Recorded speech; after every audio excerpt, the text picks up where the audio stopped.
Hello, everyone. Welcome to another episode of Post Perez. My name is WH Park. Tonight, I'm also known as El Agatado. For those of you who speak Spanish, you'll probably be saying, "Why are you the exhausted?" Well, because that's how I feel. But I think I will be getting my second, third win because I'm talking to, of course, as always, my good friend, the Empress of Post Wrestling, Karen Peterson. How are you, Karen? I am, as you can see, I am refreshed. I am just back from my vacation. I've watched very minimal wrestling for the last 2.5. I think pretty much since the G1 finished and we recorded, I hung up that call. I was pretty much like, I'm not doing anything for the rest until I get back. But I'm back. I've watched some wrestling. I've gone to Canada. I've met Kate from Montreal. Well, there you go. French. It was lovely. And I bought more yarn and I'm doing socks. I'm in my cozy girl crafting era right now. Did you buy French Canadian yarn? I did. We bought yarn in 4 different places. Oh, that's awesome. In Nova Scotia, on Prince Edward Island, and in Montreal. So you got Anne of Green Gables yarn. Yes, I do. One of the colorways I have is called Green Gables. See, I knew it. I knew it. I also have one called Puffin because they migrated right before we got there, little bastards. But you know, like one of the strange things about Japan is like how popular Anne of Green Gables is. Like I went also like something like what was it? Oh, was it the Carpenters?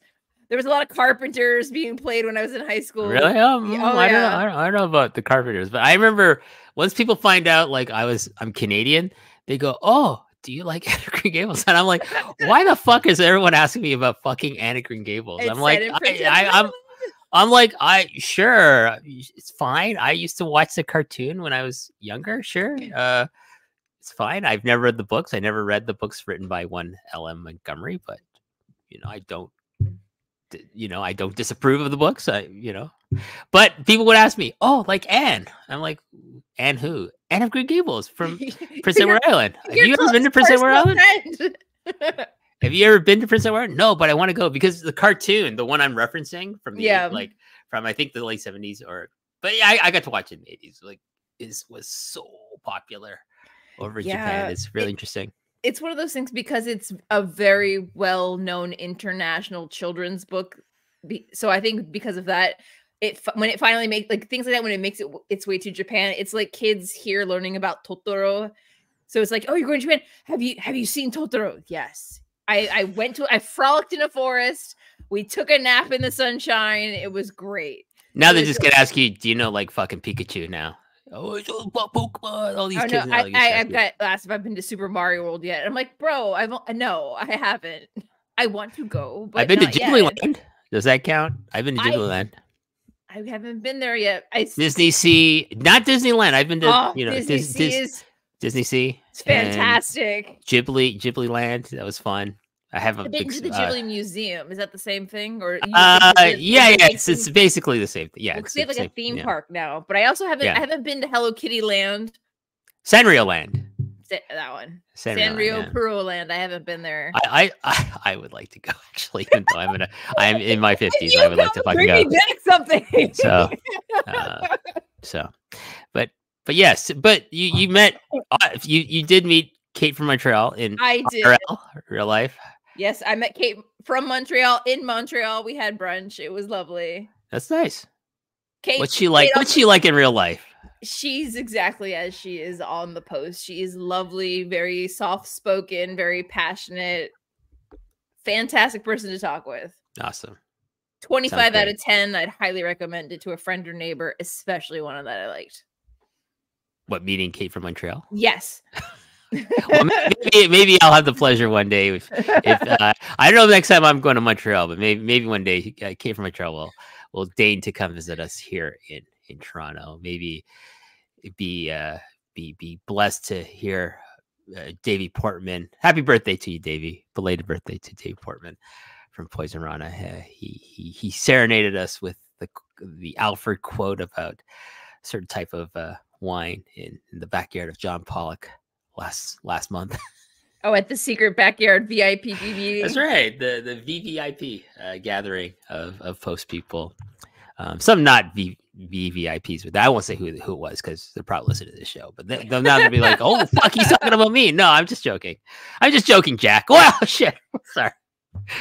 No, he's a nice. He's a nice guy. Jack went on. I got to meet Jack. I think it was the second time I met Jack went on. He's a very nice guy.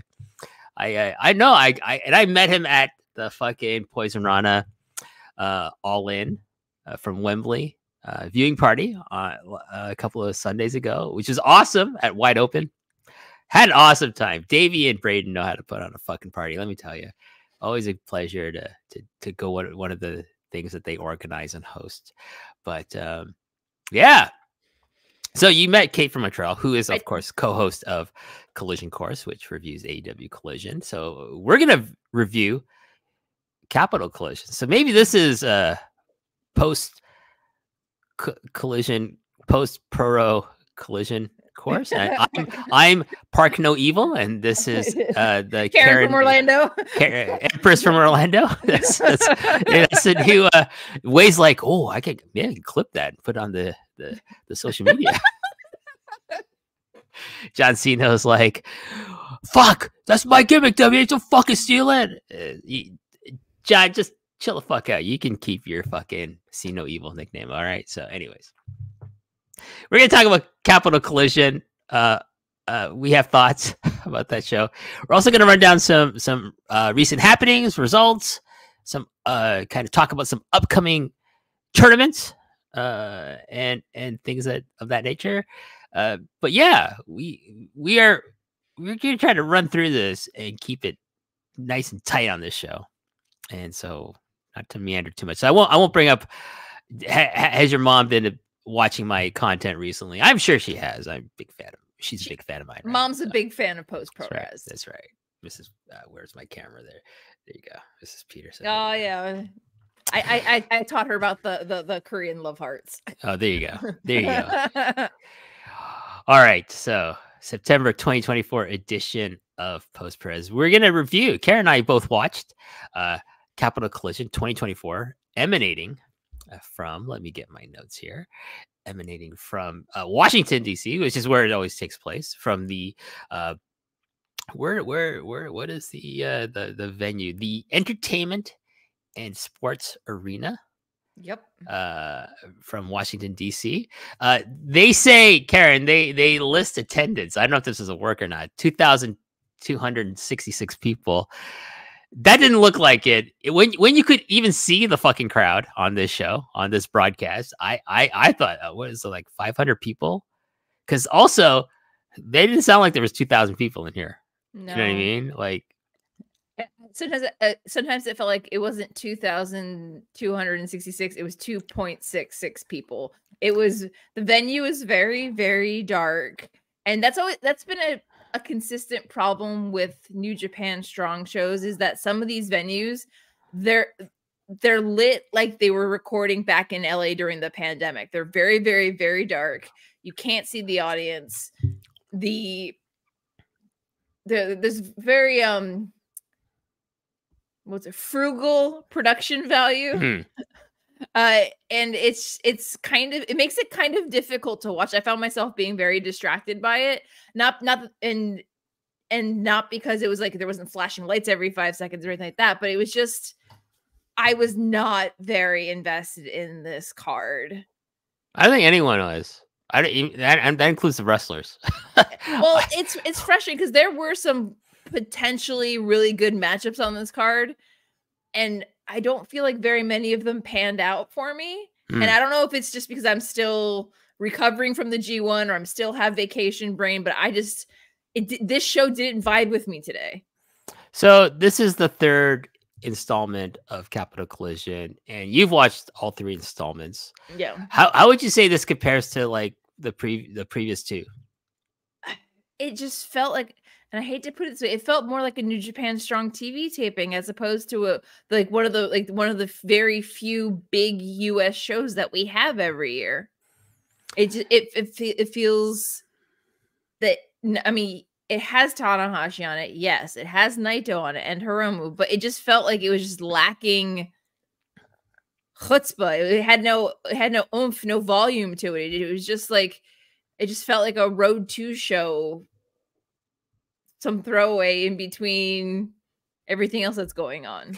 I mean, my overall thought when I started watching the show, and I think by probably the fourth match, maybe probably by the time I'm getting to, I suppose the Tom Lawler, Fred Rosser versus West Coast Wrecking Crew, my thought was there's some good wrestling on this show, but like I don't understand why this show exists.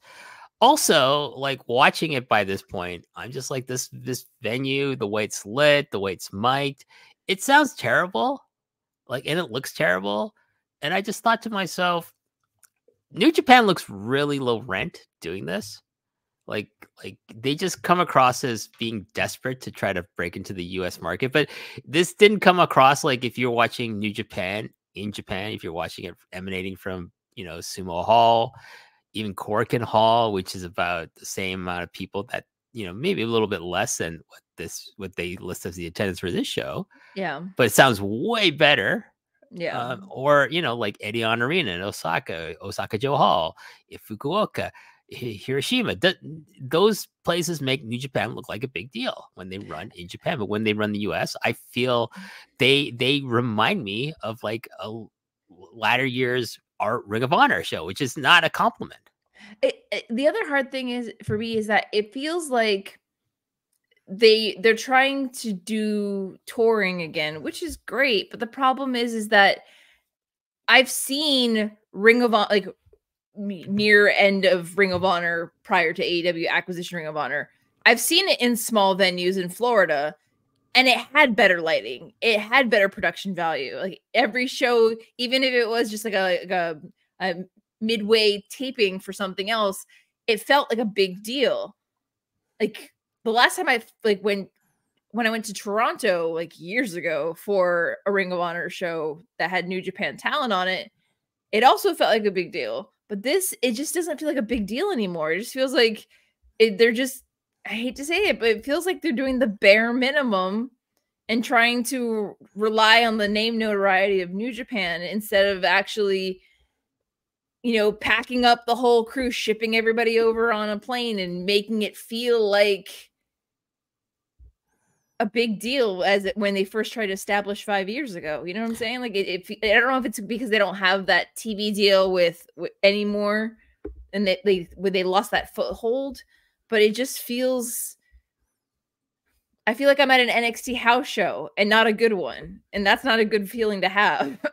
I think also like you have, and New Japan has bastardized the novelty, the specialness of bringing in over people like Tanahashi and Naito to the United States. Everyone sees them. And when you have like AEW constantly featuring every year New Japan talent in a better presentation on Forbidden Door, and then, on Dynamite, Collision, whatever, like you don't have to watch fucking New Japan to watch Tomohiro Ishii. He's on fucking AEW television all the fucking time. He's basically an American. He's the quarterly residence in AEW at this point. Like he like it's not special to watch Tomohiro Ishii in America. It's not. It's and it's kind of sad, honestly. And like, who do they send over? They send all the guys, outside of Naito, who's the world champion. Zach was on the show. His match with Titan was probably my favorite. This show didn't. Where's all the younger guys? That like in featured matches. Where's Suji? Like where's they're running a they were gearing up for their Road to Destruction series that's starting this week. So I feel like they were just giving everybody a break, especially after Uemura got hurt and he's going to be out for 6 months now. So I mean, I would imagine like one of the appealing parts for Zack Sabre Jr. to come do this show, like probably to wrestle Teton in a singles match. Yeah. That's probably also like, oh, I'm going to get to hang out with Mikey and Shane in America, along with, Robbie Eagles, who's doing a tour of the Americas, from what I understand, is part of his like travels recently. Yep. He's on a little mini excursion right now. And, with Bad Dude Tito, the one of the American components of TMDK that Doesn't get to go to Japan nearly as much as everybody else. No. So that being said, let's kind of run through some of the matches. I did not watch anything on the pre-show. I didn't feel like I needed to. Did you watch anything on the pre-show? I watched the pre-show, so you didn't have to. Thanks. The Strong Survivor series is still a thing. It's a great showcase opportunity for a New Japan Academy talent. I hope that if the end game for it is that someone gets sent over to the Noge dojo and gets experience in Japan, great. I'm just not excited about it, I guess. I wish that they would, for that, I wish they would start sending the young lions over and let the young lions participate in that slot instead. Because that was one of the things that I liked about going to New Japan shows previously, was that the young lions, because they would send everybody over, you'd have the young lions there, and you get to more familiar with them if you're not familiar with them, like from chronically watching New Japan, like some of us do. The Empress Nexus Venus match with Hanako and Mina Shirakawa tagging against Viva Van and Trish Adora. This is also kind of like a pseudo New Japan Academy showcase, because Trish and Viva Van both have worked with New Japan Academy, and Hanako has been in the States for a couple of months and did a showcase with New Japan Academy. It was fine. It was, unfortunately, it was nothing to write home about. I kind of felt bad for Hanako because Mina Shirakawa comes out and does her big dancey entrance that everyone's been seeing since she's been on AEW, and you know, she's gone over to Rev Pro and won 2 titles in one go. But then, like, she does her little dance, and then Hanako walks out with Mina's belts and just hands them to her, looking kind of sad and kind of like, all right, it's just, I don't know why they went through all of that, because it kind of made Hanako they didn't raise her up at all. So that was kind of frustrating to watch. But mercifully, both of these matches were under 7 minutes apiece.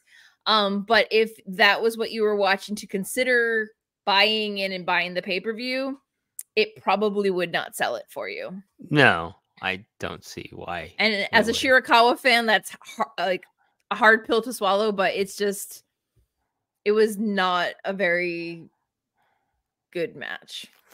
Well, let's start off Capital Collision. Tomohiro Ishii, Hiroshi Tanahashi versus the grizzled young veterans of James Drake and Zach Gibson, taking on the TMDK duo of Bad Dude Tito and Robbie Eagles. This is for the #1 contendership for the Strong Openweight Tag Team Championships, which are currently held by Empress favorites Mikey Nichols and Shane Haste.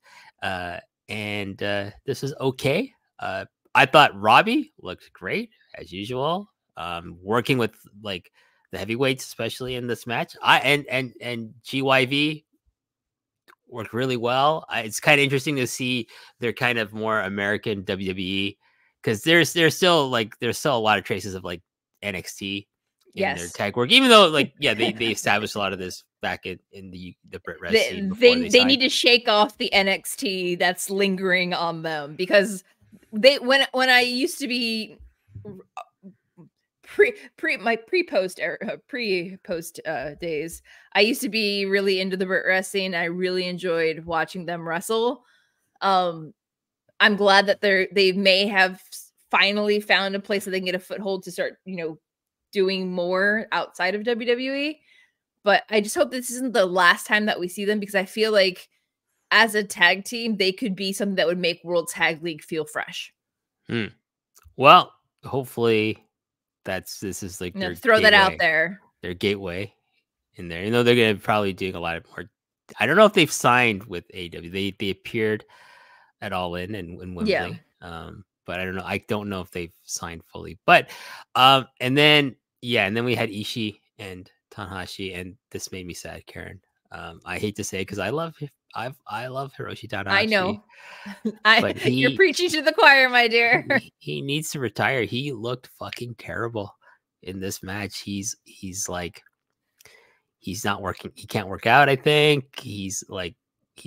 I mean, compared to what he looked even like 3 years ago, he looks terrible. It's sad. I just felt sadness watching whenever he got in the Yeah. ring. Ishii's just Ishii now. Like, he does his greatest hits and it's okay. But, Tanahashi just comes in there and I'm just like, dude, please, you're the president. Just please retire. Don't end up like Keiji Muto, like, Yeah. like, and just regardless, you're not in the G1 anymore, whatever, you're still like, and they win. They're the number one contenders for the tag titles. I don't want to see that fucking match because I know it's going to be terrible.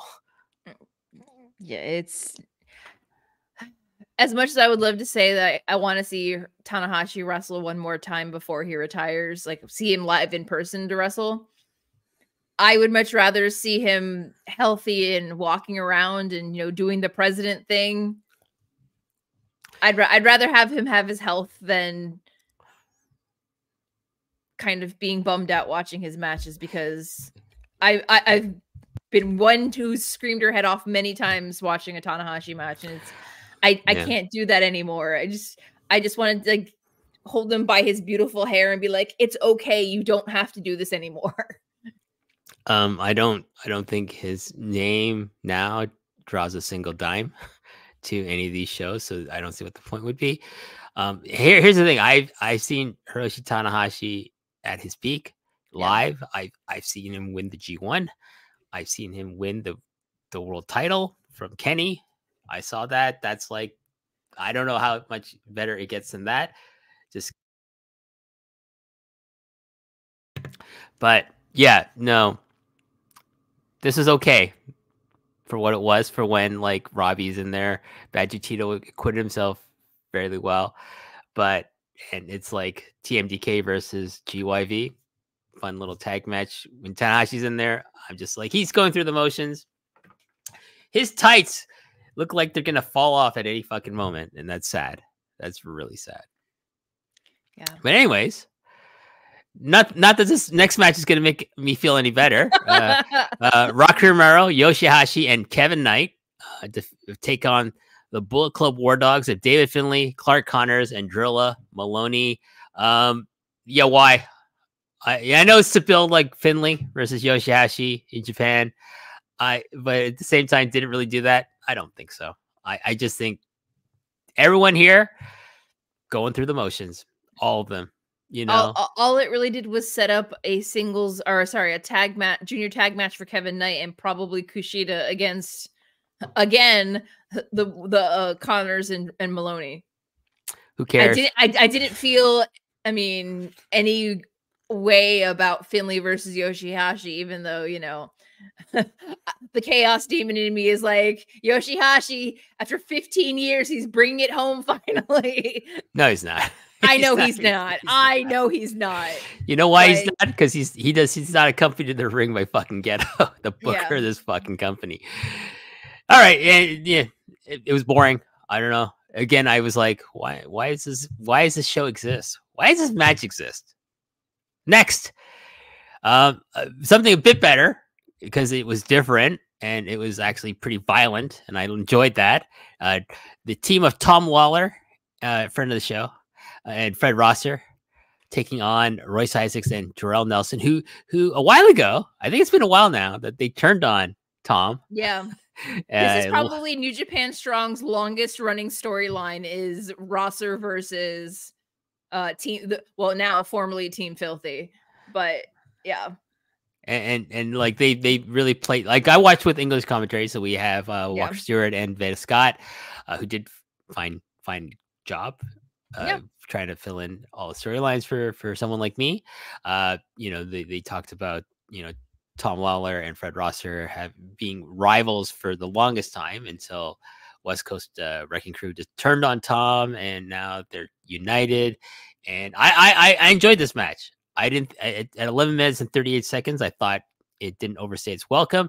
It was different from everything else before it, and it was violent. I loved it. I love that it was different. I didn't love the match, but I thought it was very enjoyable compared to what I had witnessed the previous two matches. I think for me is that I get a little like tired that there's always a plunder match on a New Japan Strong show, but usually involves Moxley and previously Ospreay, but I think because of the long-standing rivalry and feud that this story has been telling for all 4 of these guys, I was fine with it. I thought using doors instead of tables was a creative choice. But they break a bit easier than tables do, apparently, so that was fun.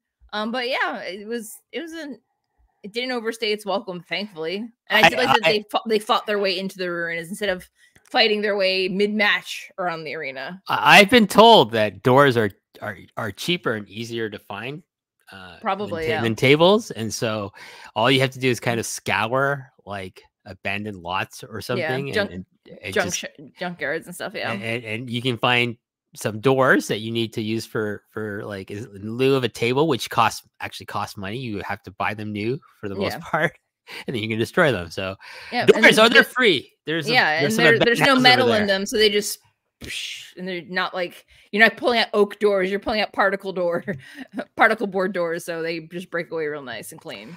So that was won by Lawler and Rosser. It's fine. Good little sub 12-minute match. Nice to kind of cleanse the palate. And then we followed by probably my favorite match of this show, and that is the reigning G1 Climax winner and the soon to be world champion come October, and that is Zack Sabre Jr. taking on Los Ingobernables de Japón's El Inmortal Titan. I like Titan. I do like Titan. He's fucking fun to watch. I like this guy. He should get a lot more shine than he does by this company. Yes. But you know what?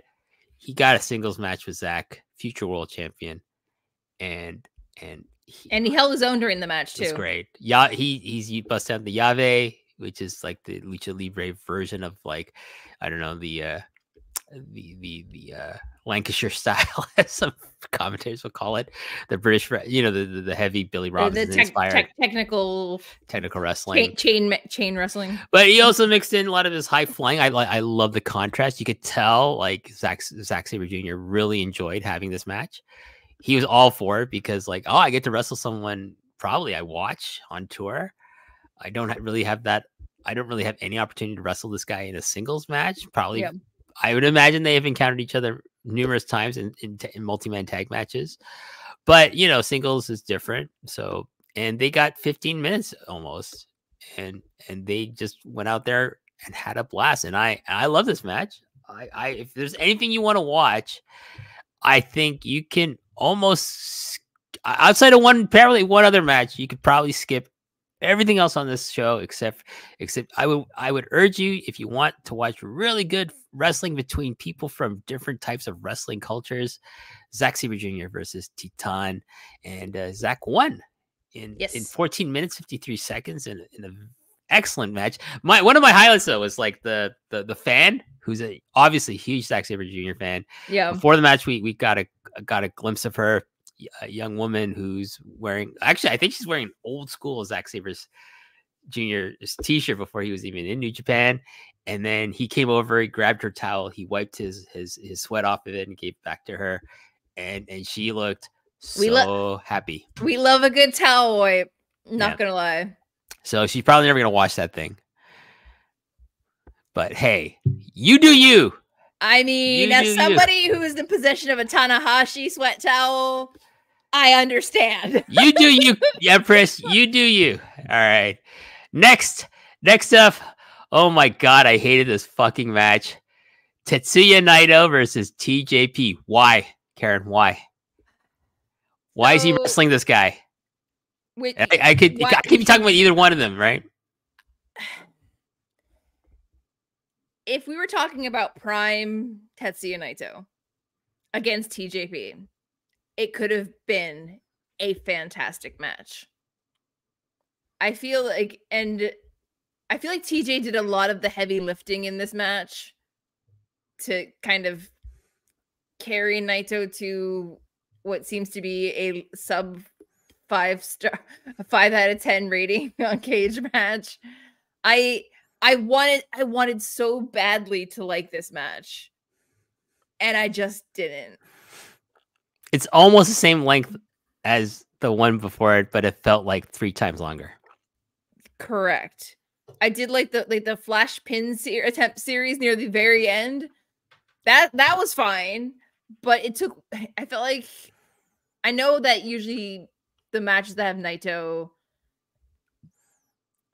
tend to be longer on, especially on the American shows, because we don't get him over here that often. But it just it had no stakes. It was just a special singles match where we could have easily had this match had TJ been allowed to participate in the G1. I just don't. Also, what is he wearing? What is TJP wearing? He's wearing these. He is in his Aswang phase, which I believe is a type of, if I don't want to get it wrong, I believe it's from Filipino folklore. It's a type of monster. Okay, can I just describe, if you don't know what fucking TJP is wearing right now, he's wearing these. First of all, he's wearing a fucking t-shirt. Sometimes he put on Naito's t-shirt. That was kind of funny. Yeah, but then we had to see Naito without a t-shirt, which is not fun to watch. Then he put it back on. So yeah, and it took him fucking forever to put his t-shirt back on after he got it back from TJP. But okay, he wears these long leather-like tights, pleather, whatever, and then he's wearing these, like, I don't know how to describe them. Like, they're tassels, but they're made of like buckled like straps. And I'm just like, is this an S&M character? No. What are you doing? And what the fuck? Like, this first of all, it looks impractical. It probably is. It doesn't look like it would be much fun for your opponent, especially when you're like getting the face wash from him in the corner. Yeah, and these things are slapping you in the fucking face. And they look fucking stupid. They really do. Like, TJP, I don't know if you listen. You probably if you did, probably not after this. Dude, just go back to your, like, some of your old shit, because you looked way better in the Cruiserweight Classic, okay? This current look, it's the pits. Just like this fucking match. If you can avoid anything on this match, it's the fucking match between Naito and fucking TJP, because, oh my god, I nearly tapped out. I nearly, like, thought I was in a Zack Sabre Jr. fucking submission, Karen. I almost fucking tapped out this whole show.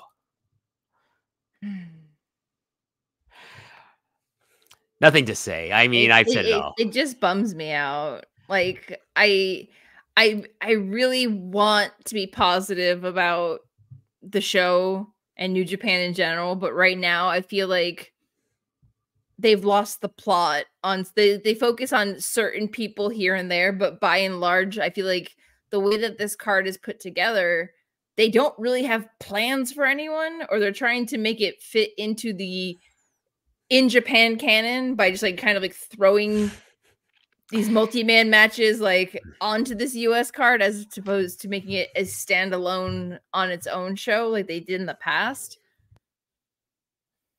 It just makes me sad. I mean, the premise of most live event companies, including pro wrestling companies, should be to try to draw people and make money.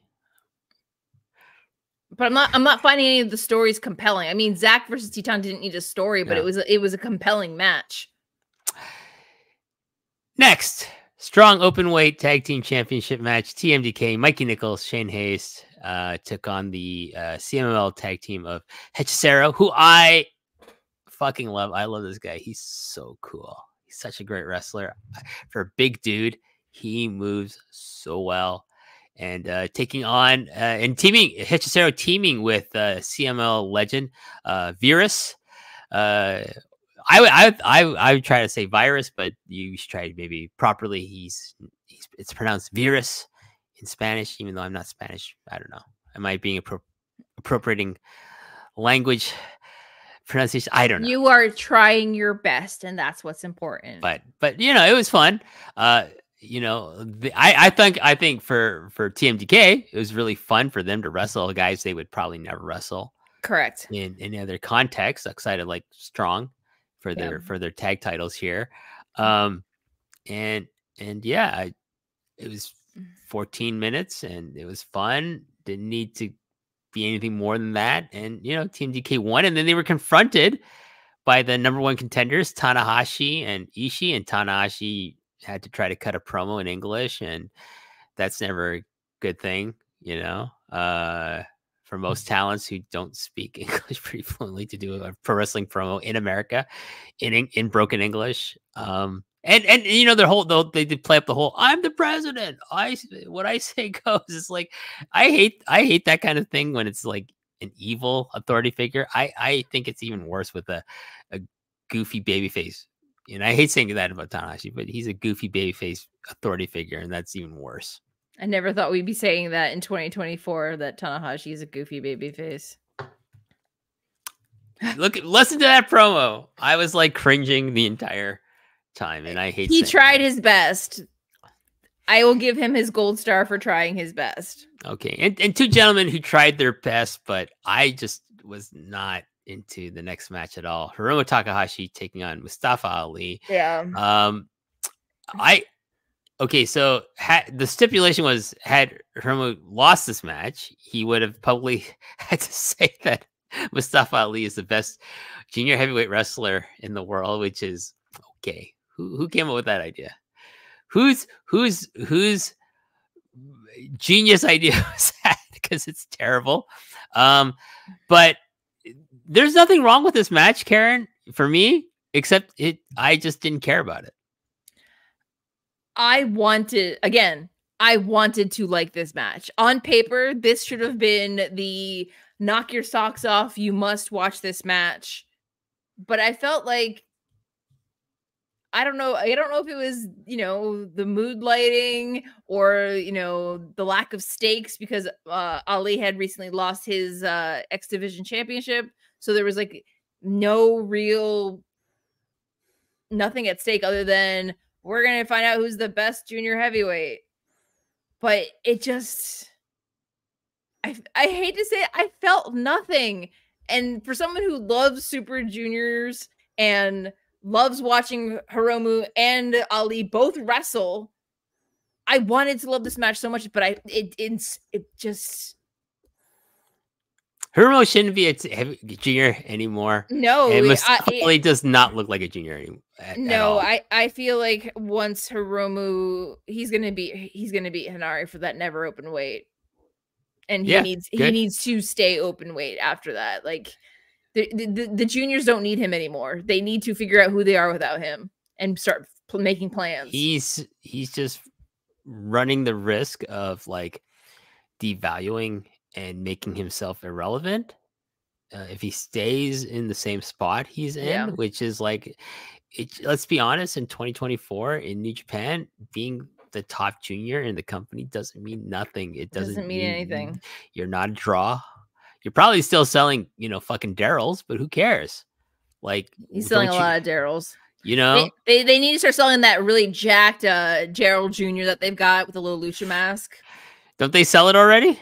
No, they do not sell that version. That is a custom edition, Takahashi household only. I see. Seemingly. I'm sure someone, if you're a real big fucking Daryl fan and you really want it, I'm sure there's someone on ST that can fucking help you out. Okay. I'd like to commission a very buff Daryl, please. There you go. You can find fucking anything on ST. If you, I need a fucking lightsaber that's also a cigarette lighter. You can probably fucking find that. I don't, you know, not that I would want that because I quit smoking, but you know. Well, that's good. But next, for the strong openweight championship, it's a challenger, Blackheart Leo Rush taking on the defending champion Gabe Kidd, doing his best impersonation of Dr. Dusty Williams with his robe and his boots, and that's about it. But hey, I like Gabe. I think, you know, there's a lot. He's really coming into his own, but I think there's so much more potential in this guy if he just tweaks his character a bit, loses kind of like the obnoxiousness a bit, and just becomes a tough guy. Just tough, not a loudmouth, but just, oh fuck, he's gonna come and fuck you up kind of a guy, not just like, I'm gonna fuck you up, and then, you know, kind of fucks him up, but doesn't really fuck him up. He needs to dial down the volume and channel his inner Ishii, and he'll be fine. Yes, that's a great analysis. That's why we had the Empress on on this in the I seat try next my to me best. because she's fucking smart about this wrestling shit. Yes, it was okay. I thought it was fine. Yeah. A little long at almost 18 minutes. Yes. Because at no point did I think Leo Rush was going to beat Gabe Kidd No. because like he's not a New Japan guy and Gabe Kidd is a project. And there's no fucking way he's losing this belt to Leo Rush, Nope. who I don't even know if he's fucking signed. I think he's just a freelancer, right? Rush. Leo Rush. I don't think he's signed. Right. He's not. I don't think he is.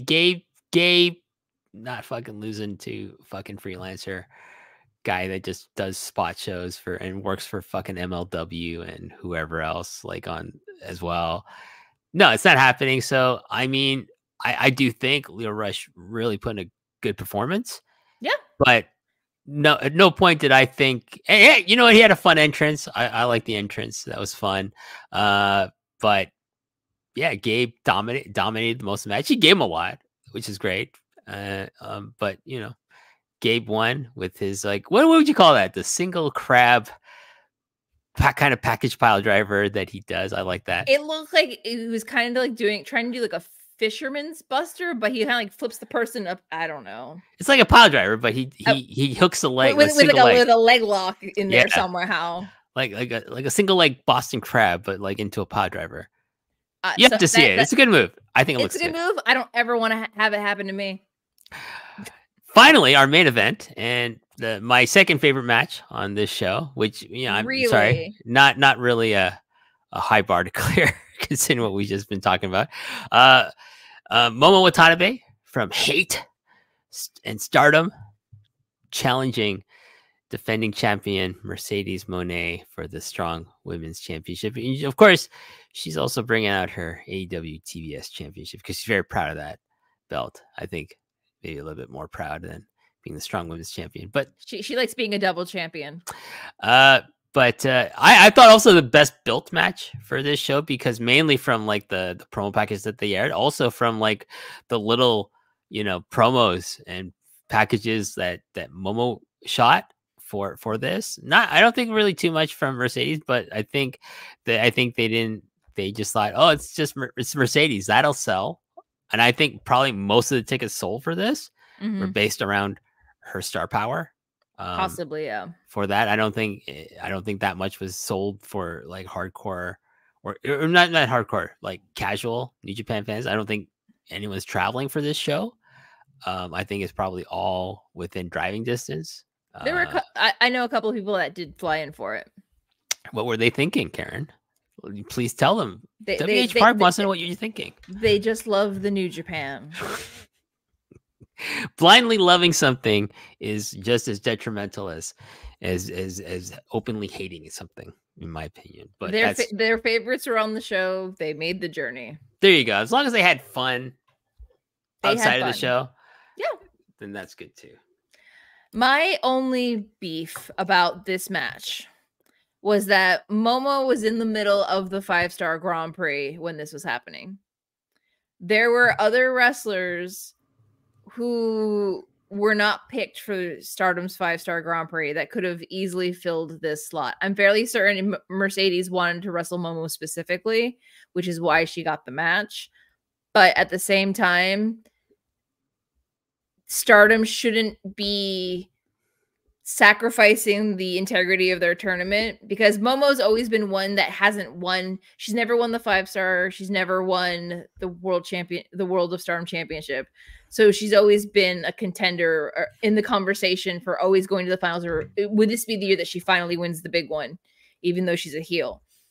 But like midway through the tournament, they announced this match, and it's like all of a sudden you're like, well, she's not gonna be able to fly back for the finals, so she's out. So it just kind of spoiled the tournament a bit for a lot of people. Yeah, it's really poor planning. Like, and if Stardom is now that Stardom is under the responsibility of New Japan, they need to, if they're going to coordinate their own brand with in the US or internationally, plus their engagements in Japan, they need someone to coordinate all those schedules so there's not all this overlap. Yeah. because you're just going to end up upsetting the fans that are the ones who are loyal to Stardom primarily. Totally agree. That being said, I think you're right. I probably Mercedes said, "Oh shit, I like Momo. She's a great wrestler. I want to wrestle her." She probably put the request in, and they said, "Yeah, sure." And probably once Momo heard, because she probably knew she was going to win the 5-star. Yeah, I know. Then they told her, "You're going to wrestle Mercedes in the main event of the show in America." She's probably like, "Oh, fuck yeah, awesome! Yeah. Sounds great to me." Because I'm not winning the 5-star. I'm not gonna become the champion. So why not have this like featured match against one of the biggest women's stars in the last 10 years? Fuck yeah. And I think a lot of Joshi fans, Joshi wrestlers are like, shit, if I get a chance to wrestle like Mercedes, I think any of the 4 horsewomen, like whether it's Becky, Charlotte, or Bailey. Yeah, I'm not saying that. It's just that if that was, I'm sure it wasn't a very last minute decision. So they could have put someone in Momo's slot in the 5-star to begin with and not had Momo in the Grand Prix altogether. The problem is that for me, besides Shuri, Momo is one of my favorite strikers in the company. She is exceptionally underrated. Yes, I hate the fact that she does the House of Torture heel shtick as a member of Hate, but she's one of their best all-around wrestlers in the entire company. And she's exceptionally underutilized. So if this is one of the ways they're going to start using her, great. Just don't let it conflict with what booking is happening inside Stardom at the time. Because she's half of the tag team champions right now. With Tekla. Yeah. Love me some Tekla. Well, I mean, we'll see how things pan out in future bookings and shows. But I really enjoyed this match. I thought Mercedes and Momo really complemented each other really well. You can tell they both enjoyed wrestling one another, and they didn't hold back. It's like when Mercedes does Joshi, I really enjoy watching her do Joshi. With her flair of American style wrestling in there. But yeah, go out of your way to watch this, and Zach versus Titan, and you don't have to watch anything else on this show. In fact, I would probably actively avoid most of the things that we talked about today. Yeah, sadly. But that's it for the review of Capital Collision. Let's talk about some New Japan news coming up later this week, as of this recording, in a couple of days. Shingo Takagi will have his 20th anniversary show in Kofo City at the iMesse in Yamanashi, his hometown. Yes, that's right. Yamanashi is his hometown. So far, well, as far as I know, only 2 matches have been announced. But Karen, because she is the great empress of post wrestling, I don't know about that. She informed me in the Japanese site, which I did not go to. They've announced the full card. Why don't you just read the full card to us, Karen? Okay, I don't know the. Hold on, it opens with a dark match for Young Lions, and I don't know how to read their names just yet. They're Young Lions. No one cares. All right, so the opening match is Masatori Yasuda versus Daiki Nagai in a 10-minute one fall match. Then there is Shoma Kato and Riita. It has 3 eyes in it. Yes. I don't know. From Dragon Gate. Versus Francesco Akira and your favorite, Callum Newman. The Prince of Pasty Skin, yes. Then it's Katsuya Murashima and Ryusuke Taguchi versus Hanare and Jeff Cobb. A Shota Umino and Jado versus Ren Narita and Sho. Oh, Jesus. But wait, there's more.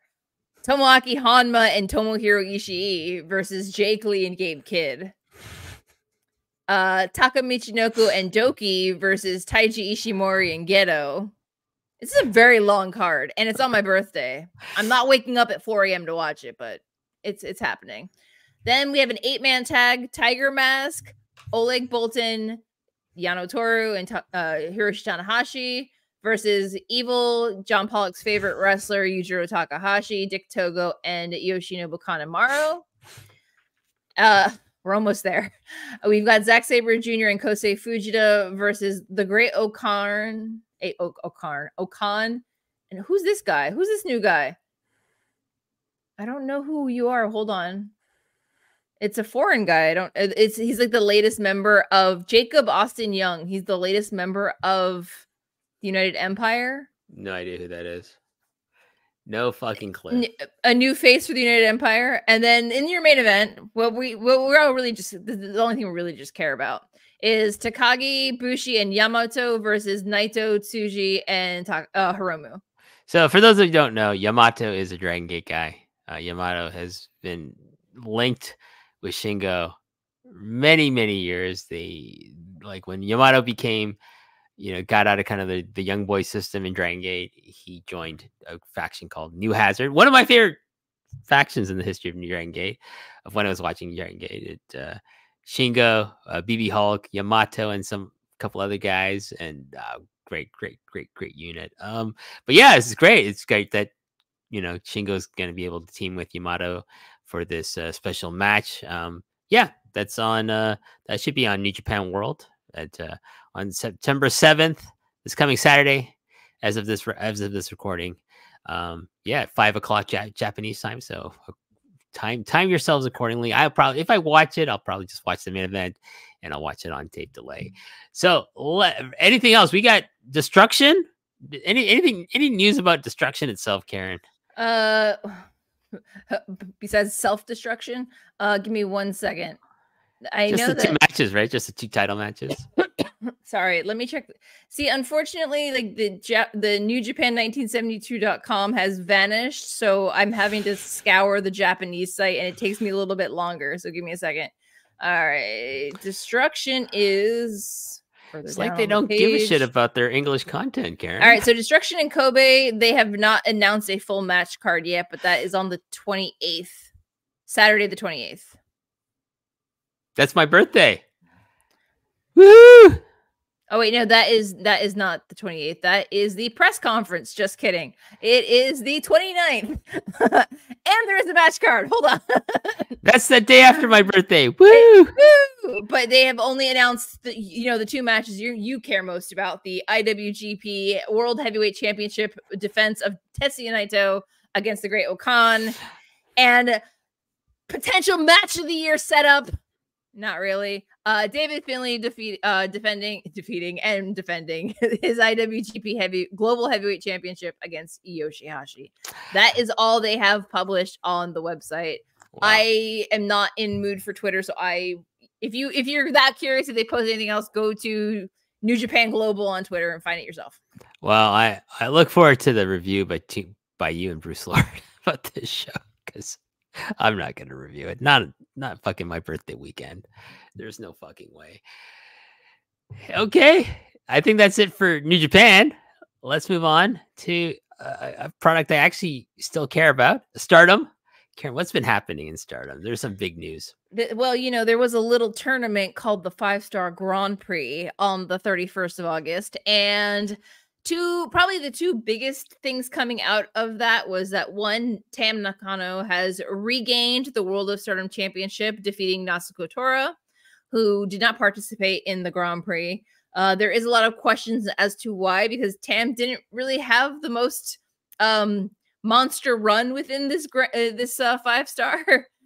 She had a couple of losses, but then Micah, who ran the table, went, including defeating Mayu Iwatani in the semifinals to advance to the finals against Saya Kamitani.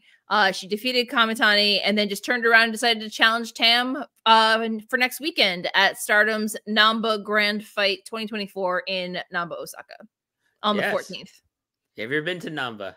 I have spent many eventful day and possibly evening in the Namba. Yes. Yeah, Namba has the Dontoburi River and all the places that come with the Dontoburi. Very fun place. Also very close to probably a place I like a little bit more, Shinsaibashi, which is the kind of the district next to Namba. but a little crowded now these days. I probably don't want to spend too much time in either Shinsaibashi or Namba these days if I go to Osaka. In my anime fangirl days, I did a lot of shopping in Namba. Oh, did you went to Electric Town? Yep. Nipponbashi. Yeah, there's a lot of like doujinshi shops and like resale shops and then the third thing, which was kind of weird to announce after the 5-star, was that Mayu Iwatani has formally announced that she is retiring. Dramatic pause from participation in future 5-star Grand Prix tournaments.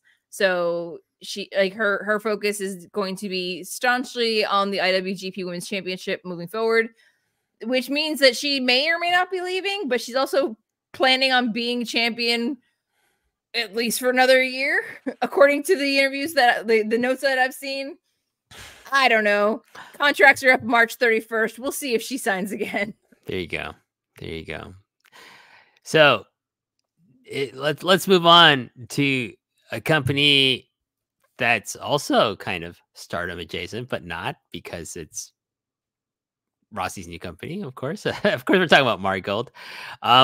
They recently announced the participants for their big tournament, the Dream Star Grand Prix. It's consisting of 2 blocks, Star League and Dream League. How about I run down Star League and you can take down the Dream League? Okay. In Star League, we have Sarai, Miku Ano, Bozilla. I just like saying it that way, Karen. Bozilla. You have to say it with intimidation. That's right. She's a kaiju. She's a big monster. She's a good wrestler. I enjoy her work. Yeah. Nanae Takahashi, Mai Sakurai, Misa Matsui, Chiaki, and Kizuna Tanaka. That's the Star League. Who's in the Dream League? In the Dream League, of course, we have Utami Hayashi Shista, Mirai, Koki Amare, Natsumi Shozuki, Chika Goto, Nagisa Nozaki, Victoria Yuzuki, and Nori from LLPWX. Nori, like seaweed? No. Oh, I mean, it's probably short for Noriko, but she has like some weird O, which is probably Icelandic. Yeah, I don't know if she has any roots to the Scandinavian countries, but it looks very much like a Scandinavian O. I think she likes roasted dried seaweed. Nori. I'm a big fan of that stuff. We call it kim in Korean. I too am a fan of the dried seaweeds. Yes, it's good with rice. You know. I think by the way, I think Korean kim seaweed is better than Japanese. Ooh, that's a spicy take. No, it's not, because I have experience, because like every time I went to the fucking supermarket, if I had a choice between Japanese dried seaweed and Korean dried seaweed, I'd go for the Korean, because it just fucking is prepared better. Japanese dried seaweed, unless you're getting it in like a fucking mackerel, is kind of boring, because they don't really like put oil on it, flavor it with oil and salt. Whereas Korean style is like you put a little bit, like kind of you kind of season it with like sesame oil and salt, and then it's packaged that way, and it's like, it's fucking great. Just makes rice, it makes it so much better. Give me what I want. This is not the passionate soapbox I was expecting on this evening's edition of Post Pro Res. Yeah, you should have heard me talk about Jay White on MCU later this week. But that would mean I can't be a freeloader, and I'd have to sign up for the Post Wrestling Cafe. Listen, so I think all you can that great I'm sure Wade could hook you up with a copy of it. Like if you want to hear us talk about fucking New Mutants. I am enjoying the concept of MCU hater, because it seems very on brand for some reason. Well, back to just MARIGOLD here, Karen. Like, okay, so for the Dreamstar Grand Prix, this is their inaugural one. It's going to be a big deal. What are your thoughts about, like, who do you think is going to emerge from each league, and who do you predict to be the winner? Okay, so people who don't really need it but are always going to be in the conversation as getting probably to the semifinals, if not the finals. Sari, who's currently the Marigold World's Champion. Utami, the girl who did it all when she was in Stardom. Mirai could easily be in that conversation. But I would keep an eye out for Miku Aono, Misa Matsui, and Natsumi Shozuki. Those are the ones that I would definitely keep an eye on.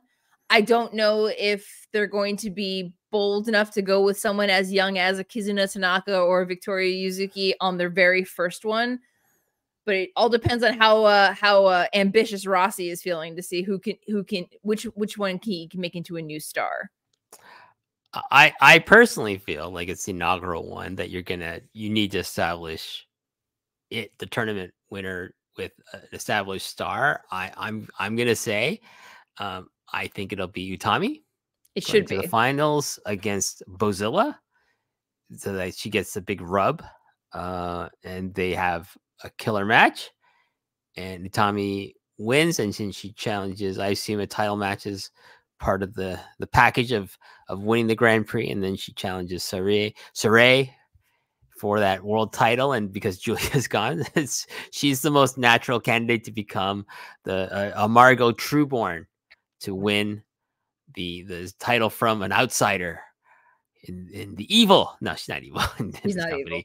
Sarai. So I that's just my prediction. So I'll probably be wrong, but you know. I mean, I would co-sign on that, especially when, for those who haven't seen the show from the 28th of August, that was kind of like Julia's graduation at the very end, where they each had like a minute to wrestle her and see if they could pin her or not. But part of her promo at the very end was that she said to Utami, "It's up to you now," and basically just smacked Utami across the face. And Utami's trying not to cry, but because one of the biggest things was that she and Julia I don't think they had a singles match in the lead up to Julia's leaving. I could be wrong. I haven't been able to keep up with everything because of our G1 coverage, but I don't believe that Julia and Utami had a singles match since Marigold. I'm going to check this real quick because this is going to bother me. But it was also Julia was able to mend a fence to a certain extent, because in her graduation 60-second matches with everyone, the very last person to come out was Ice Ribbon's Tsukasa Fujimoto. And it was, if you want to know it, like, it gave me the same feeling it did when she wrestled Suzu for the first time. It was of course condensed to a minute, but it was still very emotional. And Fujimoto came in, they had a great bit, but she didn't sugarcoat it. She didn't like hug Julia and tell her she did a great job. Afterwards, she just told her, do what you have to, and just left afterwards. For those you don't know, like while Karen's looking this up, like Julia left Ice Ribbon, very controversial circumstances, burned a lot of bridges especially with like at the time, Suzuki, that's a shoot because they were roommates and like she didn't know, and then like Suzu got a lot of fucking heat from the company, from Ice Ribbon, according to her, and then like the big star and one of the top people management is Tsukasa Fujimoto, and like she was really fucking blindsided by her leaving to go to Stardom at the time, and via recruitment by Rossi Ogawa. But so it's nice. I think it's nice that Julia put this kind of like closure on this part of her Japanese career while she goes to, of course, WWE, because she did show up on NXT television to challenge twice in the same week. Right? Is it Roxanne? Yes, Roxanne Perez is the current champion, and it's. I didn't watch it, but from what I can tell, it's going to be for the title, because why would she just not jump the queue because she can? But it's going to be when NXT debuts on the CW network on October 1st. So you can tell WWE has very high hopes in Julia. So, but if Utami did Utami and Julia have a match before she left? She only had that 1 minute during the graduation send off. They have not had a proper singles match. Well, Utami. I mean, now that I think Marigold's announced that they're planning on having a show WrestleMania week. If Io can come by for a show, it is possible that they could easily make NXT Julia versus Utami be a thing. That's right. I mean, that's the whole thing, right? Like, she got her match against Io. Utami did, right? So, like, I think it's very likely Julia's showing up in Marigold after, like, even as, like, maybe a WWE champion in whatever brand it might be. I feel like it'll be if the all the speculation is to believe. I think the match with Io wasn't a one-off. That it could be the beginning of something. Just like, sending NXT to participate in Noah's N1 or in All Japan. I would like to see it be something more than just a one-off personally, but that's just personal preference, I guess. So, kind of to close out our Joshi segment of this show, I want to announce that something I'm really excited to watch when eventually makes tape, as it were, as we used to say back in the tape trading days, Karen. Sendai Girls will have a show on September 13th at the Sendai Pit in Miyagi. We do love the Sendai Pit. And on that show, the main event will be for the Sendai Girls World Championship. 14th champion Sari Ano defends her title against the person she beat for that belt, Mika Iwata. And I bring this up because I think that's going to be an awesome match. But too, last show I talked about how much I loved Sari Ano's story, and this includes obviously her storyline with Natsupoi and for the Wonder of Stardom title, but also her story with Mika Iwata, and produced some really great matches for that Sendai Girls World Championship. So something if you like wrestling, go out and watch Sari Ano versus Mika Iwata is always fucking gold. Sendai Girls does put a lot of matches on their YouTube channel, like full matches for free $99 on their YouTube channel. But also Sendai Girls is on Wrestle Universe. So those who have the Wrestle Universe platform, you can search up all the wonderful Mika Iwata goodness. She is probably hands down my favorite person in Sendai Girls, with a very close second is Dash Chisako. But yes, I'm still waiting for Iwata versus Shuri. I need that match to happen. I think it'll happen somewhere. Somehow, somewhere. I think, you know what I was remiss in saying during our G1 coverage? I think New Japan World has gotten so much better with chapters and the way you can go through like in a match. That yes, but what for me as a someone who tries to rise early to watch but never can get up at the actual start time, you can't scrub to the beginning of the live stream anymore, and that was always a way that I liked to do it to avoid spoilers. Sure. So now it's like I have to make sure that now I have to wait for the archive to fully go up before I can do anything. As someone who didn't even bother and just waited for the archive, I think it's so much better now. Do you watch it on a Windows computer or on a Mac? I'm a Windows person. I've never been a Mac person. That is also why. As a Mac user, it is absolutely abysmal. I hate it so much. You should come over to my side of the street there then, Karen. You know what I'm saying? We just hop a plane to go to a watch party in Toronto. No, go to Windows. I don't need another computer. Anyways, let's move on. Pro Wrestling Noah. Some notes from here.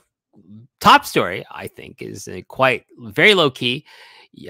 Wrestling legend, All Japan Noah legend, Yoshinari Gawa, someone who's won pretty much every fucking title in this company. He was a junior heavyweight champion, junior tag champion multiple times. Famously with Zack Sabre Jr., as Zack put him over big time when he won the G1 Climax. Former GHC heavyweight champion, former GHC tag champions with being the regular tag partner before his untimely passing, Mitsuharu Misawa. He's been wrestling since 1985, Karen. Oh my gosh. That's when he debuted. Wow. And he was part of All Japan Pro Wrestling. He's originally part of Tenryu's group, Revolution. Then he joined the Holy Demon Army, and then he eventually became partners. And probably the biggest boost to his career was being tag team partners with Misawa. I'm gonna do a long and winding road with Dylan Fox over from the Eastern Lair. We're gonna discuss his favorite Ogawa match, which will be a Noah tag match. It will be Misawa and Ogawa versus Are you ready, Karen? It's Masao and Ogawa versus Kenta and Naomichi Marufuji. Woo! We're going to discuss that match, and we're going to, as kind of a frame. I may need to see the tape for that match. I'll hook you up. And we're going to frame it around. That's going to be our framework to talk about Ogawa and his career, because Dylan's a big fan, and as I am as well of Yoshinari Go. So he's been dealing with a lot of nagging injuries over the last several years, particularly with his neck. So he just said, I'm retiring. I'm done. Like Tanahashi, please take note. And he didn't want a press conference. He didn't want a retirement ceremony, final match. He just had his last match, and he said, "That's it. I'm done." And there you go. And yeah, but there's tons of his matches up there. You should watch them. They're good. When he's a junior heavyweight, tag wrestler with Masawa, tag wrestler with Zach and Noah, singles wrestler, one of the best technical wrestlers you will ever find. I say this. I think he was the Bret Hart of Japan for his time, in terms of like just being an excellent technical wrestler, professional, not probably one of the easiest workers to work with, but made everything look realistic, and just a pioneer in like really great technical wrestling and junior heavyweight style. There you go. Let's talk about the N1, Karen. It wrapped up on September 1st at the Edion Arena in Osaka. In the finals, I really liked this stipulation. I watched this match. I thought it was really good. It was Kaito Kiyomiya, the current and defending GHC heavyweight champion, because also in the N1 final, he defended his title against his current unit stablemate, Keno. Keno said, "Okay, it's you and I in the finals. I want that belt. I'm going to beat you to be the N1 champion. And I also want to become the champion while I'm at it. Forget like winning it and then challenging later. I want that belt." Work smarter, not harder. And Kaito Kiyomiya said, "Yes, I'm going to defend this fucking belt, and I'm going to win the N1. I'm going to be retained." And that's what happened. Kaito Kiyomiya defeated Keno in 25 minutes, 9 seconds in a great match, using the arm drag hold as taught to him many, many times, as he said in post-match, from Yoshinari Ogawa. This is his third successful title defense, and this is his second time in a row winning the N1 victory. So I really, honestly, like, I think the rehabilitation of Kaito Kiyomiya is doing very well. I think it's a little rocky, especially getting laid out by Gabe, to set up their match. But this is what you have to be doing with Kiyomiya, and it's a good start. Correct. Please keep the belt on him for a little while. I don't think it needs to be taken off of him. I think the rehabilitation continues. Have you seen this match yet? I have not. It is earmarked for the weekend. Upcoming on September 14th, Karen, at Korakuen Hall, there's the Star Navigation 2024 tour is happening, and it's stopping Korakuen Hall. There's 2 matches announced there. GHC National Championship match. The 11th champion, Uka Sasaki, will take on challenger, the buff Manabu Soya. I hope Soya wins the belt. I really like Soya. Right, and recently he's really on a tear. He looks amazing, and he's been killing it. He's been killing in a lot of his matches.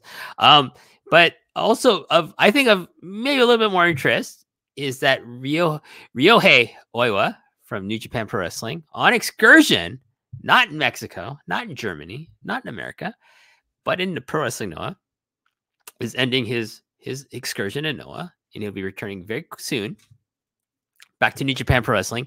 He's going to have his last Noah match against the person he would team up with a lot in the G1 last year and in Noah until he turned on him. And that is, of course, GHC heavyweight champion Kaito Kiyomiya. They'll be having their last match for the foreseeable future on this show at Korakuen Hall. What do you think about that? This turn of events?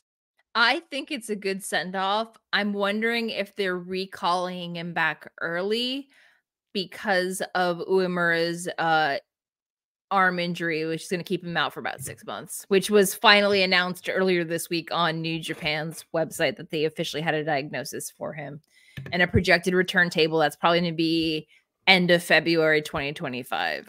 So given that he's had a good run in Noah, maybe they're going to try to capitalize on that, but I don't know if they're going to strap the rocket to him as soon as he gets back or if they're going to kind of slot him into where Uemura would have been?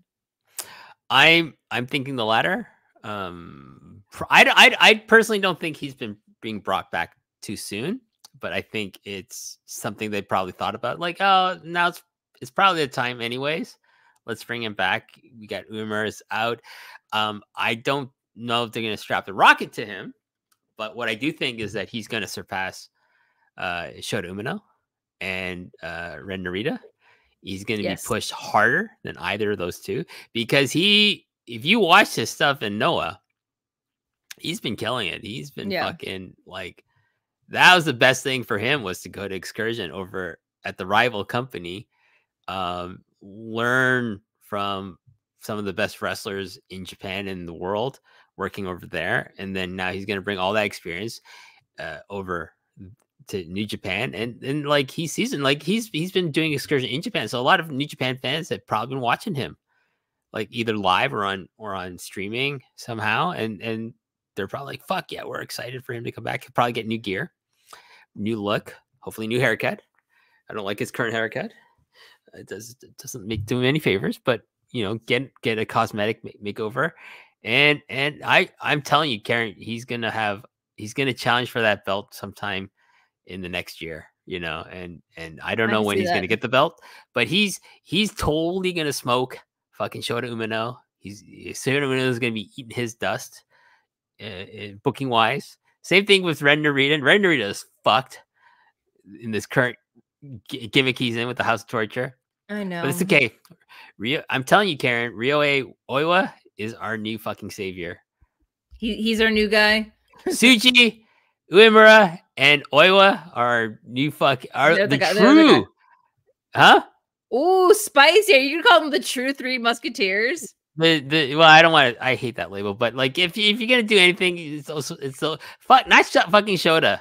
He's fucking lost the plot, and Renry, they fucked this guy. I feel sorry for him more than anything else. But hey, you got three guys. Who am I missing out again? That you just say I forgot somebody of being pushed. Those three, I think, are because the other guys that are on excursion are in the UK right now, like Oscar Loiba and the Japanese Afro. That one. Yeah, the Young Blood. That's what they're called, the Young Blood. Young Blood. I think they're gonna come back as a tag team, obviously, and well, I want to see who Oleg's going to be teamed up with. You know what? Fucking put him with fucking Oiwa here. Oleg and Oiwa. What a the O&O Express. There you go. Express. But the rest of the card for that show, for the Noah show, is available. It's just a bunch of tag matches. There's no other title matches announced just yet. But there is a debut match for a young man. A sailor, because they got the nautical theme, the young sailors of Noah. A little baby bird. There you go. Let's move on, Karen. All Japan Pro Wrestling. Some really cool developments recently. I got to watch from August 17th at the arena, Tachikawa, Taichihi, Yuma Aoyagi unseated the Triple Crown from Yuma Anzai, who I've been so high on during his title run with the TC belt. He defeated Yuma to win the Triple Crown in a very good match.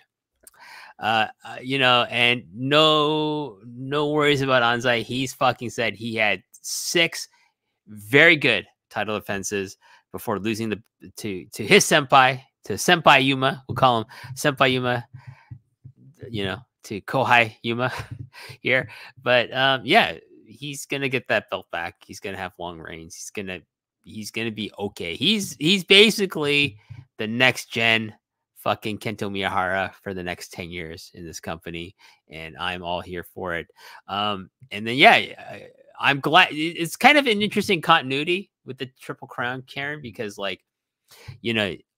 Anzai won it from Nakajima, who beat Aoyagi for the belt. And I kind of think like if Nakajima didn't show up in All Japan and pulled, political weight, he would have probably never, Yuma would have kept this belt for longer. And I do think like they were always going to put the belt early on Onside because he always showed that potential to be like, shit, let's just strap the rocket to this guy, see where he goes. And he fucking knocked out of the park. So there you go. But then Yuma defended his Triple Crown successfully against his perennial rival and tag team partner, both at the same time, Kento Miyahara, on September 1st at the Fukuoka Island City Forum venue. So I have not watched that one yet, but Yuma versus Yuma, very good match, very fun match. I do urge people, if you can somehow watch it. I watched it on AJPW.tv because I keep my membership to that thing. Even though I let other things lapse, I keep my membership to that thing. But worth going out of your way to see. Also, you know, we talked about the dream, the Dream Star League for Marigold, Karen. Well, guess what? All Japan will be having their annual fall tournament, their version of the New Japan Cup, essentially the Odo tournament. It's a single elimination tournament to determine a challenger for the Triple Crown. Originally, Suwama was a participant, but he will not be able to be in the tournament because of ongoing health issues, especially with he's suffering from vertigo, unfortunately, which sounds like not fun. But from the Indies, Yuko Miyamoto will take his place in the Odo tournament. So I'm just going to run down all the first round matches. And then we'll move on. So September 14th at Nagoya Kokusai Kaijijo in Aichi Prefecture, Yuma Aoyagi will take on Ryuki Honda. Shotaro Ashino will take on Dan Tamura, and Yuko Miyamoto, replacing Suwama, will take on the returning Joel Redmond from the UK. On September 15th at Axe City Hamamatsu in Shizuoka Prefecture, Kento Miyahara will take on Hideki Suzuki, and Jun Saito versus Cyrus. So that is essentially a one-match card that you can pretty much just not have to bother going to live. I wouldn't, if I was still in Numazu, Karen, it's like a 90-minute Shinkansen ride to get the fucking Hamamatsu. Is it like literally on the opposite side of the prefecture? Yes, it's Tokyo is fucking closer. Oh, wow. Than fucking Hamamatsu. But Hamamatsu is a great town. I really like Hamamatsu, but I wouldn't go to this to just to see that one match. But on September 16th at Osaka Hana Hakukinen Koen Surumi Ryokuchi Hanamizuki Hall. Holy fuck, what a long name. You made it. We'll have Yuma Anzai taking on his stablemate Ren Ayabe. That should be good. Dave Boy Smith Jr. will take on Hokoto Omori. That's not going to be a good match. And Rei Saito, one of those big Saito brothers, will take on Kuma Arashi. That should be fun. So I'm going to say Shotaro Ashino. I'm always saying Shotaro Ashino is going to win a tournament because I love Shotaro Ashino. But hey, I think Shotaro Ashino should win the New Japan Cup and challenge Yuma Aoyagi for that belt. But we'll see what happens. Any thoughts about this, Karen? I mean, I'm excited to see Yuko Miyamoto in this. It could be his year. I don't know, because Suwama tends to win tournaments when he's in his when he's in fighting shape. So, I mean, it'll be great. I hope I have time to watch it because it's one of those tournaments I've always wanted to watch, but I never have. To be very Jesse Spano about, there's never enough time. Karen, just skip 9:15, okay? You don't have to watch the 15th. You got it. You can just watch really 9:14 and 9:16. I don't think the 9:16 matches are going to be that long. I think they're all going to be like under 20 minutes. That's my guess. That's my hope. But anyways, let's finish things off, Karen. I have not watched this show yet, but I'm going to be getting it, and so will you, obviously. But we're just going to run down the results of Takayama Empire 3 that happened on September 3rd at Corkin Hall with 1,700 spectators in attendance. Also, Takayama Empires 4 to benefit the medical costs of one Yoshihiro Takayama, Japanese MMA and professional wrestling legend who has been paralyzed since having a terrible accident in ring. So special guests on this show, Karen, were Kenta Kobashi, Kazuo Yamazaki, Sanshiro Takagi, and Keiji Muto. In the first match, It was Hard Hit versus Hardcore. Hikaru Sato and Takayuki Ueki versus Hideki Suzuki and Jun Kasai. Hideki won following a double arm suplex hold on Ueki. Your favorite, Meiko Satomura, took on Shin Sakura Hirota, aka Shin Yoshihiro Takayama, doing Takayama cosplay. Meiko won following the Scorpion Rising. Team 300 kilogram showdown. Masao Inoue, Chihiro Hashimoto, and you took on Jun. This is a hell of a team. Jun Akiyama, Shuji Shikawa, and Hiroyu Matsumoto. Akiyama won with the roll up on Masao Inoue, who he always liked to like kind of bully in the ring because they were both part of All Japan and Noah together. Naomichi Marufuji teaming up with Dashinoku Dino from DDT, taking on better comedy wrestler Kikutaro and Ryota Hama. Marufuji won with a lip lock on Kikutaro. Yeah, your eyebrows popped up there. That wasn't the submission hold I was expecting out of one Naomichi Marufuji. He's a very he's an innovator of moves. Many people have stolen his moves. He loves the wrestling. He does it for the wrestling. Many famous people, big stars have stolen his moves. I know. And in our main event, which is probably the only match I will actually watch once I acquire this show, is Minoru Suzuki took on, returning to Japan for the first time since his match against Kazuchika Okada that almost killed him, literally. Katsuyori Shibata. Shibata won with a PK kick, and it's a near 30-minute match, Karen, but I'm not complaining. 30 minutes of Minoru Suzuki wrestling Shibata should be good. Should be good. Okay, so some notes. Suzuki and Shibata paid each other their respective respects to one another. We saw at the ending of the show, my God, Yoshihiro Takayama came to the ring in his wheelchair. And Suzuki really try to channel fighting spirit into him and asked him, implored him to come to the ring, to come into the ring, stand up and kick him in the face. But that wasn't going to happen, as much as that would have been awesome to see. But Minoru Suzuki, showed his respect to Takayama and told him to never give up in his struggle to fully recover as much as possible from his injury. And Keiji Muto stated that if Yoshihiro Takayama is ever able to return to the ring, he'll come out of retirement to stand by his side. So we don't have to see that, Muto-san. You can just stay in retirement and support Takayama that way. Yeah, don't make this potential miracle about you. Yes. Let it be about Takayama, please. All right, and with that, we're gonna wrap it up on this edition of Post Press. Karen, we're coming in at 90 minutes. Fucking awesome. This is a rare instance in the Post Pro Res, but I think it's just we kind of plowed through everything. We manifested it. We said it. Yes, I'm proud of you. I'm proud of you. And I expect my freshly knit socks to be coming in the mail soon. Hey, you never know. You never know. But where can people find more of your work, Karen? Well, you can find most of my work over at postwrestling.com. There will be a double shot this month of Dream Slam Monthly. The August wrap-up will come out this coming Saturday, and then at the end of the month, the September wrap-up will take place. I will be doing the New Japan coverage of Destruction in Kobe at the end of the month with Bruce Lord, I believe. And of course, you can find me over on Twitter and the YouTube and Instagram at Hey Karen Sensei.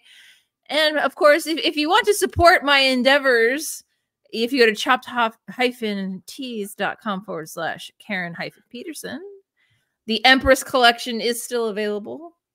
The weather is starting to drop. Autumn pumpkin spice season is here. There are a variety of hoodies in very autumn friendly colors available. Yeah, the white one looks really nice, I think. Yes, I needed something that wasn't just navy blue. I love navy blue. It's one of my favorite colors, but I wanted something that doesn't absorb all of the Florida sun. So there are white options available for the hoodies. So also, if you want to support Karen and myself, as you know, please buy some Empress merchandise, of course. But also, hey, you know, if you can spare some money after a little bit of change after that, you can go to Chop Tease's site and find some post Perez merchandise, some long and winding railroad merchandise, and of course some MCU later merchandise, and of course I'll hopefully long and winding railroad will make its return in October with Dylan Fox as we talk about Yoshinari Agawa, and post Perez will return in about a month's time. Karen and myself will come back, and then yeah, and you know, if you want to come to those are all freeloader shows, you know, like this is a freeloader show for the freeloaders, right? But I love the freeloaders, you know, because you're gonna go over to Chop Tees and buy some fucking merchandise, right? But hey, if you want to hear my takes on the Marvel Cinematic Universe, you have to fucking pay up. You have to pony up and go to the Post Wrestling Cafe, patreon.com/Post Wrestling. And then you can sign if you become a Patreon for as little as like I think $6 a month. What the fuck? You get talk, Karen. Not just MCU later. You get MCU later. Me fucking talking about MCU with my good buddy Rich Fan. And variety of guests, including yourself. You're gonna be on Agatha all along, right? Oh, am I? Am I? Sure. You're gonna watch it, right? Yeah, sure. Just tell me when. We'll let you know. It's starting soon. Yeah, But I saw that. We are in the midst. We're wrapping up a special programming on MCU later. MCU Hater, where we take a look at some of the worst reviewed MCU films or MCU adjacent films. We've been looking at 3 X-Men films that we didn't review on our lead up to Deadpool Wolverine, which would have been X-Men Apocalypse, X-Men Dark Phoenix, the movie we just reviewed this past week, X-Men New Mutants, and we're delving out of the X-Men universe into the Spider-Man universe as myself, Rich Fan, and Wei Ting. That's right, fucking Wei Ting is making his fucking return to MCU later after like a 3-week hiatus after reviewing Deadpool 2 with us. Several weeks ago, but he's coming back to review.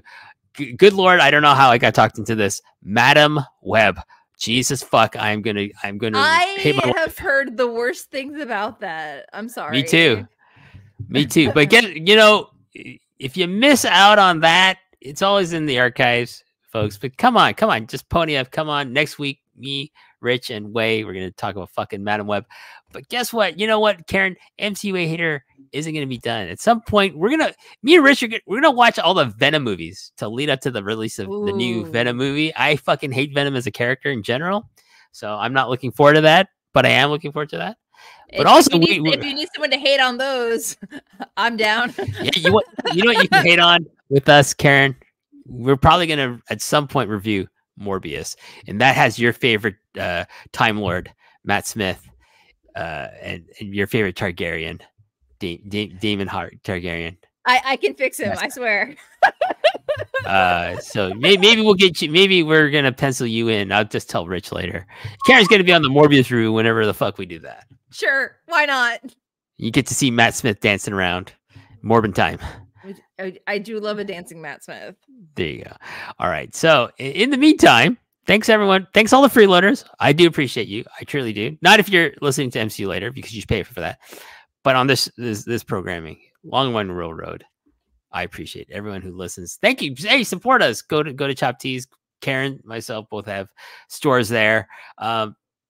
Send feedback. I don't know. Tell people. Tell a friend. Tell them to listen. We like the downloads. We like the views on the YouTube. But speaking for Karen, until next time, thank you everyone for listening. And until next time, we'll say goodbye.